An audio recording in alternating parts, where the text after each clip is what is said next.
Ternyata memang benar bahwa transformasi hanya akan terjadi di saat kita mengalami krisis. Kehidupan masyarakat dunia telah berubah sejak pandemi terjadi, dan kita semua merasakan dampaknya secara ekonomi, sosial, dan juga pribadi. COVID-19 dan statistik harian jumlah korban telah menjadi hal yang sangat biasa, hingga saya masuk ke dalam laporan statistik tersebut. Nama saya Yasha, usia 44 tahun. Saya adalah co-founder Indorunners yang merupakan komunitas yang berisi ribuan orang Indonesia yang menjalankan pola hidup sehat melalui olahraga lari. Dan saya adalah seorang penyintas COVID-19. Ini adalah kisah perjuangan saya melawan virus yang mendunia di tahun 2020 lalu. Saya berolahraga teratur sejak masa PSBB. Saya tidak ada penyakit penyerta dan saya tidak melakukan kegiatan berkerumun karena mobilitas harian saya dilakukan dengan mengendarai mobil pribadi. Dan saya juga lebih banyak bekerja dari rumah karena kantor memang sudah memberlakukan WFH sejak bulan Maret 2020. Jumat sore tanggal 4 September, saya merasa ada sedikit rasa nggak enak di badan dan tenggorokan. Tapi nggak berapa lama rasa itu hilang. Entah bagaimana, pada saat akhir pekan saya nggak mendapatkan cukup istirahat dan nggak cukup tidur. Senin paginya, saya mulai merasa nggak enak lagi. Dan bahkan ini berlanjut sampai sore saat mau meeting penting di Mall Puri di Jakarta Barat. Sebelum berangkat, saya infokan ke teman kantor bahwa saya kurang enak badan. Sore hari saat bertemu, saya bilang ke teman kantor bahwa saya sakit tenggorokan dan badan mulai tidak enak. Saya tahu saya harus kasih tahu teman-teman akan keadaan saya supaya mereka juga waspada.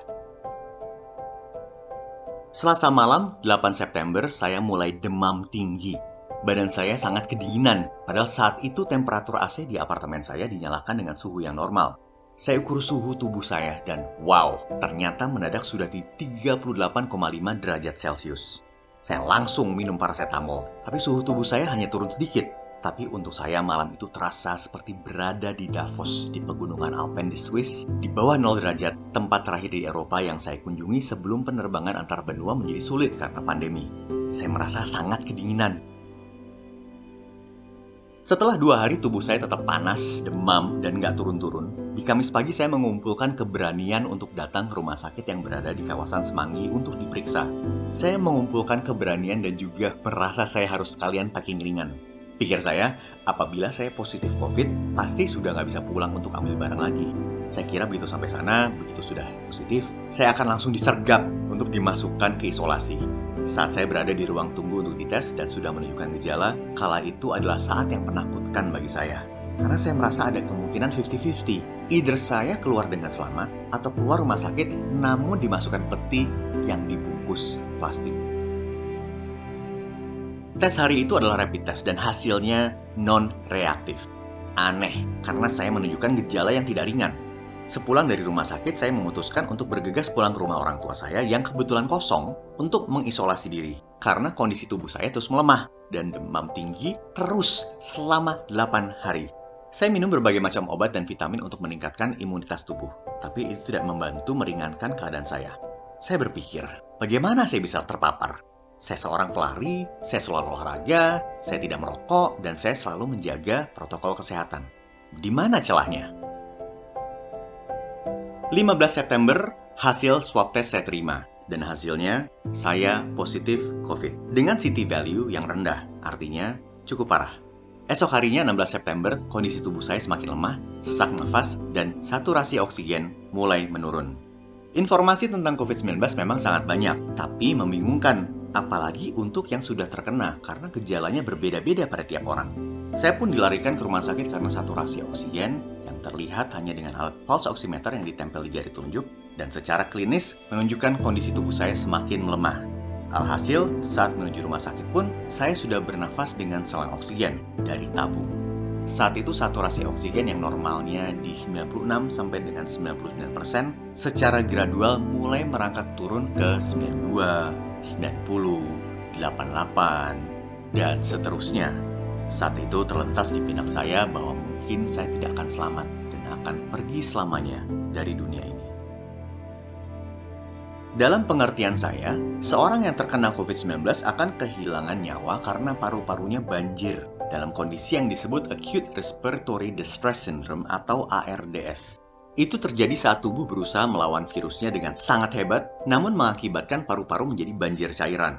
Saat itulah paru-paru mulai sulit berfungsi dan akibatnya adalah gagal nafas. Hasil CT scan di hari saya masuk ke rumah sakit menunjukkan bahwa ARDS itu sudah sempat terjadi dan menyebabkan munculnya awan atau GGO di berbagai bagian paru-paru. Untuk menyelamatkan organnya, dokter merekomendasikan untuk memberikan immunoglobulin injection melalui infus sebagai langkah utama untuk memperbaiki. Rekan-rekan kerja saya juga membuat video di mana mereka semua mendoakan saya agar cepat pulih. Pesan dan telepon dari teman-teman memenuhi HP saya. Memiliki orang-orang yang peduli pada Anda di saat-saat tersulit adalah salah satu penguat imun terbaik. Alhamdulillah, di CT scan yang dilakukan beberapa hari kemudian, awannya sudah terlihat lebih sedikit. Hasil tes swab PCR terakhir saya menunjukkan hasil negatif. Secara klinis, sudah hampir 100% normal. Tidak ada sesak lagi. Yang mau saya tekankan adalah COVID-19 itu nyata. Jangan pernah terlena dengan new normal atau apapun istilahnya. Kapasitas penanganan COVID-19 di Indonesia sangat terbatas dan masyarakat banyak sekali yang tidak patuh protokol kesehatan. Akan lebih banyak orang yang akan menjadi korban virus ini dan kemungkinan besar tidak memiliki berbagai dukungan dan privilege yang tempo hari saya dapatkan di saat kritis. Pesan saya, jika Anda mengenal seseorang yang tidak sehat dan sepertinya telah memiliki gejala COVID-19, segera berikan dukungan nyata.